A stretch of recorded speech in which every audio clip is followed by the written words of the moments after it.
Assalamualaikum warahmatullahi wabarakatuh. Kami kami dari kelompok 2 yang beranggotakan Nisa Melinda, Muhammad Dara Putra, Alvin Alfiano, Nurul Hidayati Sabila, Raffi Adi Muhtar, Muhammad Fadli El Hafiz, Jihad Akbar Al Fajar, Fairuz Abitamam, Jahro Nur Khalifah, dan Adriansa Nur Hakiki akan mempresentasikan tentang Central Processing Unit atau CPU. Nah, apa itu CPU akan dijelaskan oleh Bila. Silakan Bila. Central Processor Unit atau CPU adalah rangkaian sirkuit elektronik yang sangat kompleks dan luas yang menjalankan instruksi program yang tersimpan. CPU memiliki beberapa fungsi, diantaranya yang pertama itu melakukan pemrosesan informasi berupa menerima dan juga melaksanakan perintah yang diberikan melalui input device. Yang kedua, menggunakan dan juga mengolah perhitungan algoritma untuk menjalankan suatu perintah. Yang ketiga, mengambil dan juga memproses data. Lalu yang keempat, mengatur sinkronisasi kinerja antar hardware dan juga software pada suatu komputer. CPU memiliki beberapa komponen.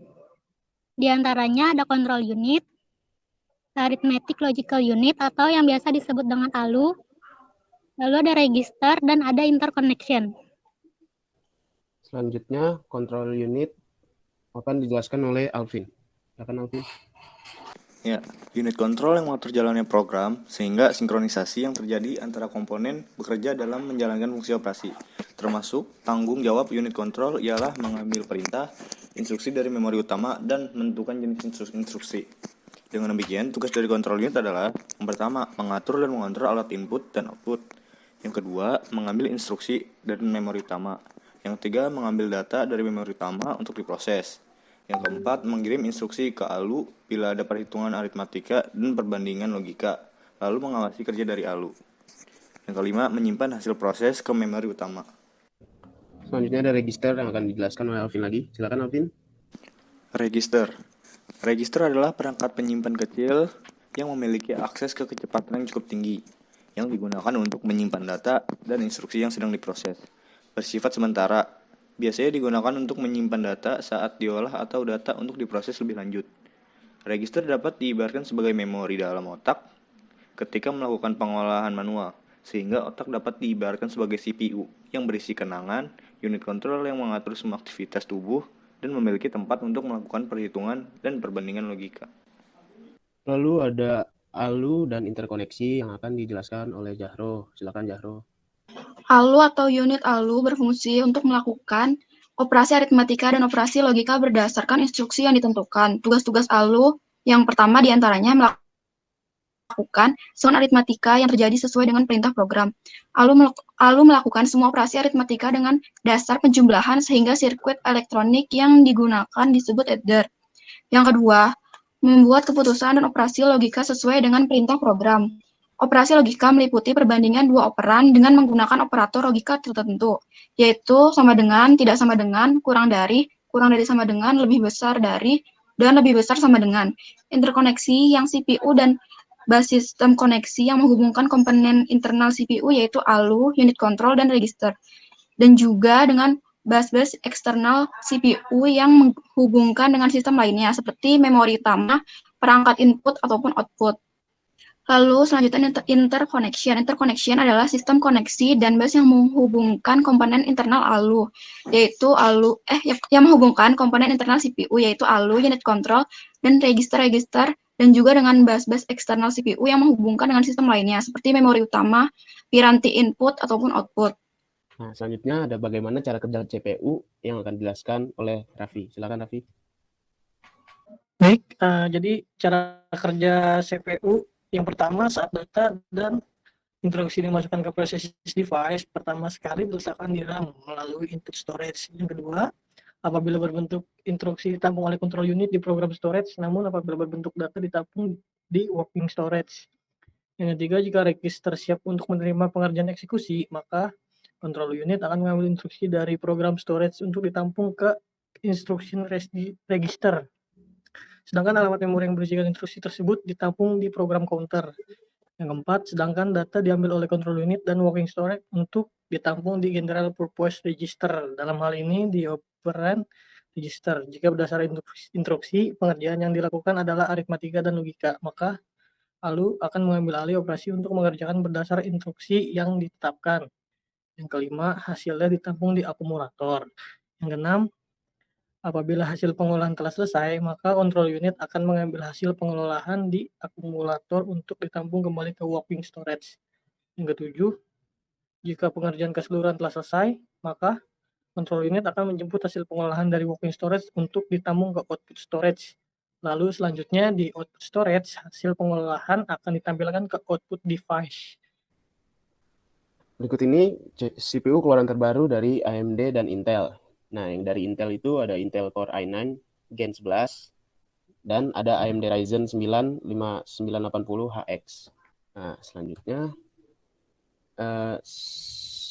spesifikasi dari Intel ini akan dijelaskan oleh Adri. Silakan Adri.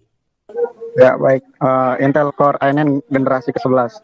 Intel resmi meluncurkan Intel Core generasi ke-11 atau juga dikenal kode name Rocket Lake. Prosesor desktop Intel Core seri S generasi ke-11 telah diluncurkan di seluruh dunia yang dipimpin oleh Profesor flagship Intel Core i9. Spesifikasi yang pertama didukung dengan arsitektur Krepes-Cove yang baru. Kedua, memiliki 8 core dan 16 thread. Ketiga, memiliki 16 MB cache L3 atau 2 MB per inti dan 4 MB cache L2 atau 512 KB per inti.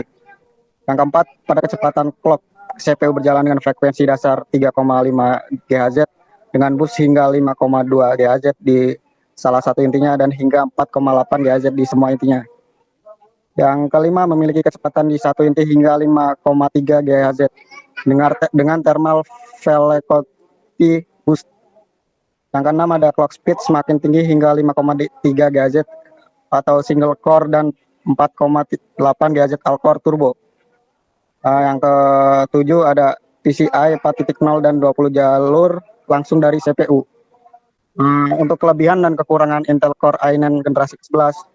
Kelebihannya yang pertama menggunakan CPU core dengan arsitektur Krepes-Cove yang diklaim memiliki peningkatan IPC atau instruksi per clock sekitar 19%. Yang kedua, didukung memori yang jauh lebih tinggi, juga berlaku hingga DDR4 atau 3200 MHz dual channel, termasuk max memori yang ditampung hingga 128 GB. Yang ketiga, performa grafis internalnya juga diklaim 50% lebih tinggi, juga performa AI yang lebih baik. Untuk kelemahannya, yang pertama menyebabkan berbagai komponen dalam prosesor atau seperti CPU dan IGP untuk menggunakan DDR yang besar.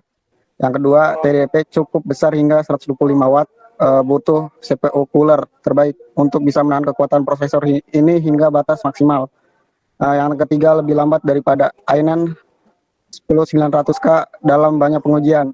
Seluruh dunia komputasi merasakan manfaat dalam waktu dekat. Selanjutnya ada CPU AMD Ryzen 5980HX keluaran terbaru yang akan dijelaskan oleh Jihad. Silakan Jihad. Oke, baik. AMD Ryzen 9 5980HX adalah prosesor untuk laptop besar gaming berdasarkan generasi Tizen. R9 5980HX mengintegrasikan semua 8 core berdasarkan mikroarsitektur Zen ketiga. Tanda X dalam namanya menunjukkan kemampuan overclocking CPU. Berikut spesifikasi AMD Ryzen 9.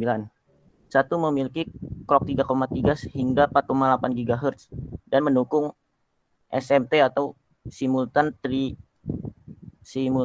threading atau hyper threading 16 utas. Yang kedua, chip dibuat dalam proses modem 7 nanometer di TSMC atau Taiwan Semiconductor Manufacturing Company. Yang ketiga, kartu grafis terintegrasi Radeon RX Vega 8 dengan 8 CU dan hingga 2100 MHz. Pengontrolan memori saluran ganda mendukung DDR4 3200 dan RAM LPDDR4 4266 yang hemat energi. Yang kelima, memiliki cache level 3 sebesar 16 MB. Yang keenam, TDP atau singkatan dari Thermal Design Power dan APU akselerasi processing unit ditentukan pada 45 watt dan dapat dikonfigurasi dari 35 hingga 54 watt oleh vendor laptop. Ya, berikut kelebihan dan kekurangan AMD Ryzen 9 5980HX yang akan dibacakan oleh Virus. Silakan Virus.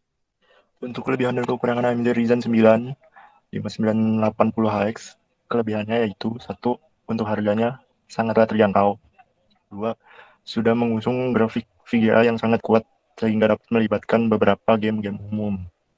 Tiga, sudah dilengkapi dengan full support overclocking. Untuk kelemahannya yaitu satu, masih membutuhkan memori 2 channel supaya bisa bekerja secara maksimal. Dua, membutuhkan heatsink yang jauh lebih baik untuk overclocking. Tiga, harus memastikan kompatibilitas BIOS motherboard karena ada beberapa motherboard yang harus di-upgrade BIOS apabila ingin menggunakan Raider. Yang keempat, harus mengupdate OS ke Windows 10 yang terbaru. Ya, yang terakhir ada kesimpulan yang akan dibacakan oleh Fadli. Silakan Fadli. Oke, kesimpulannya jadi pada dasarnya prosesor bersifat dinamis sehingga seiring berkembangnya zaman, prosesor pun semakin berkembang. Intel Core i9 11900K dan AMD Ryzen 9 5980HX merupakan sebuah prosesor keluaran terbaru dari Intel dan AMD. Intel Core i9 11900K dikeluarkan pada 30 Maret 2021 dan AMD Ryzen 9 5980HX dirilis 12 Januari 2021. Di sisi lain, kedua prosesor tersebut memiliki kelebihan dan kekurangannya masing-masing. Intel Core i9 11900K memiliki kelebihan pada IPC, memori, grafis, kecepatan SSD, dan lain-lain, serta kekurangan pada membutuhkan ruang yang besar, TDP yang cukup besar, lebih lambat dari generasi sebelumnya. Untuk AMD Ryzen 9 5980HX memiliki kelebihan mampu menjalankan beberapa software berat dalam waktu yang bersamaan. Harga yang terjangkau serta sudah dilengkapi dengan full support overclocking. Sedangkan kekurangannya membutuhkan memori 2 channel, heatsink yang lebih baik serta mengupgrade beberapa software tertentu. Ya, sekian presentasi dari kelompok kami. Kurang lebihnya mohon maaf. Assalamualaikum warahmatullahi wabarakatuh. Ya, silakan yang ingin bertanya.